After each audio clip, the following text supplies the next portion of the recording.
میں دو باتیں صرف رکھتا ہوں آپ کے سامنے۔ ایک حدیث جو میں نے تلاوت کی ہے، اس کے اندر حضور صلی اللہ علیہ وسلم نے فرمایا ان اول الناس بی یوم القیامہ، کہ قیامت کے دن میرے قریبی وہ لوگ ہوں گے۔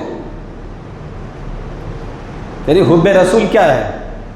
ان اول الناس بی یوم القیامت، میرے قریبی لوگ قیامت کے دن وہ ہوں گے، یعنی جب محشر کا میدان ہوگا تو میرے آس پاس میں لوگ ہوں گے۔ آپ خود سوچ لیجئے، اللہ کے نبی جس کو قریبی کہہ رہے ہوں، قیامت کے دن محشر میں جو حضور کے قریب کھڑا ہوگا، کیا اس کے سامنے کوئی پریشانی یا سورج کی تمازت کا مسئلہ، حساب و کتاب کی سختی کا مسئلہ، یا جہنم کی تپش اور پلسرات کا کوئی مسئلہ اس کے ساتھ آ سکتا ہے؟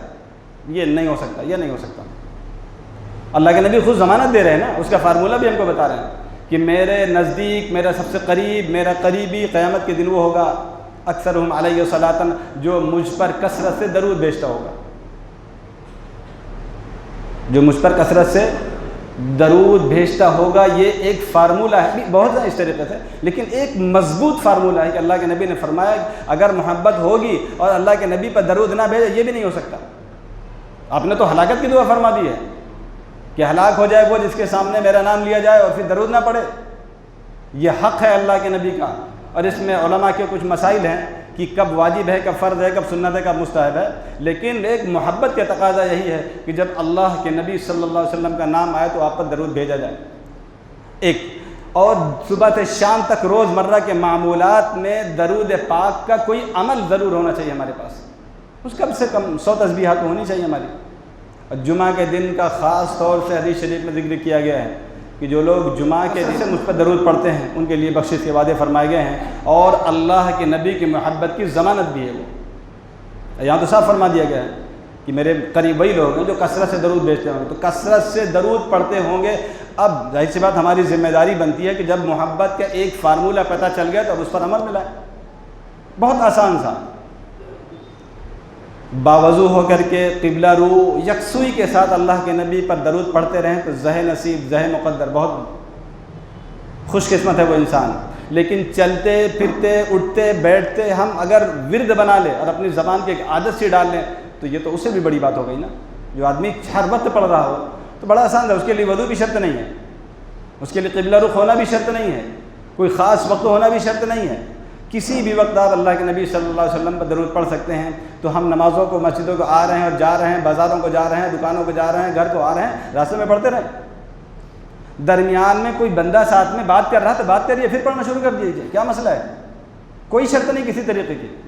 قرآن شریف میں تو پھر بھی شرط ہے کہ جب ہم قرآن پڑھ رہے ہوں، اگر درمیان میں آپ نے کوئی بات کر لیا تو اعوذ باللہ من الشیطان الرجیم پڑھنا چاہیے، پھر آپ کو پڑھنا پڑے گا، پھر آپ قرآن شروع کریں گے۔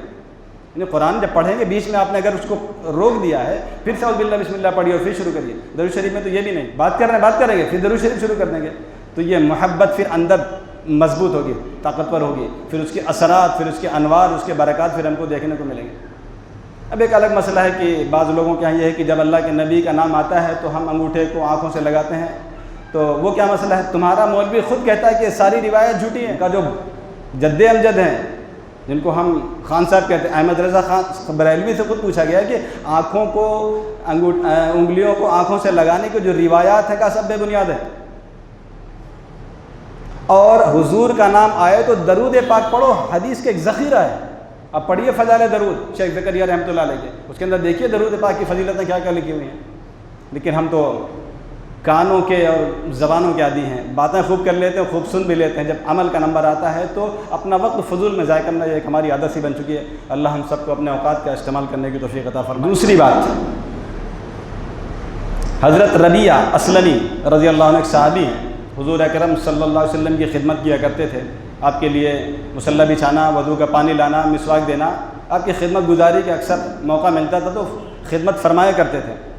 ایک دن خدمت کی اور اللہ کے نبی صلی اللہ علیہ وسلم نماز سے فارغ ہوئے، اس کے بعد کہا ربیعہ مانگو کیا مانگتے ہو؟ تم نے بڑی شاندار خدمت انجام دی ہے۔ خوش ہو گئے اللہ کے نبی، ربیعہ مانگو کیا مانگتے ہو؟ تو اللہ کے نبی سے انہوں نے اللہ کے نبی مانگو، میرے دل میں ہے کچھ چاہت میں مانگ سکتا ہوں۔ ہاں مانگو کیا مانگتے ہو؟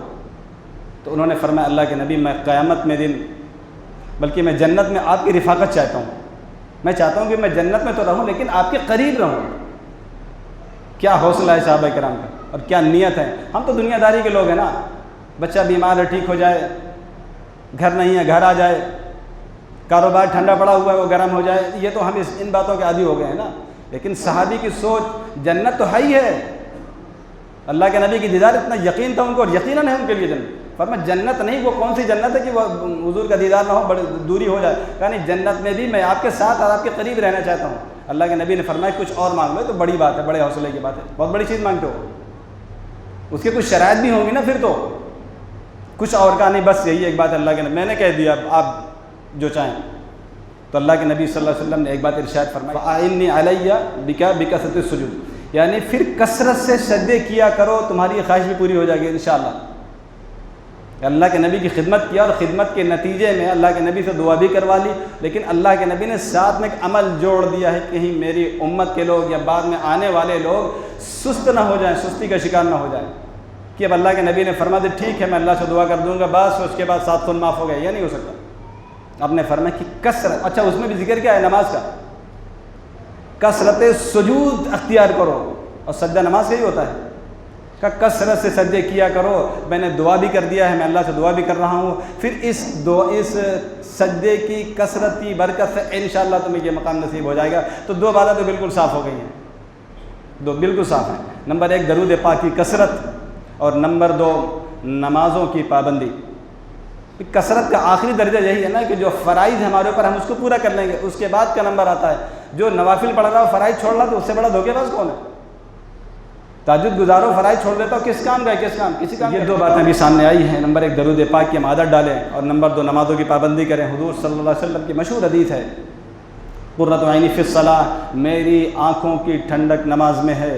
یعنی جب بندہ نماز پڑھے گا اور وہ اعمال اللہ کے نبی کی خدمت میں پہنچیں گے تو اللہ کے نبی کی آنکھیں ٹھنڈی ہو جائیں گی, یعنی آپ خوش ہو جائیں گے, آپ کا دل باغ باغ ہو جائے گا. میرا امتی ہے یا میری امت کے لوگ, کم سے کم میرا وہ عمل جس کو میں نہ چلنے کی صلاحیت اور طاقت کے باوجود گھسٹ کر کے میں جا رہا تھا مسجد کے لیے, آج میری امت نے میرا لحاظ کیا ہوا ہے, کم سے کم میری ان باتوں کا خیال تو رکھا ہے, نماز تو پڑھ رہی ہے. جو بے نمازی ہے ظاہر سی بات ہے کہ پھر ہمارے پاس کون سا چہرہ ہوگا, ہم کیسے اللہ کے نبی کی خدمت میں کھڑے ہوں گے. یہ اللہ ان تمام باتوں سے ہمیں دور ہونے کی اور نمازوں کی پابندی کی, اور خاص طور سے درود پاک کی کثرت کی اللہ ہم سب کو توفیق عطا فرمائے. وآخر دعوانا الحمدللہ رب العالمین.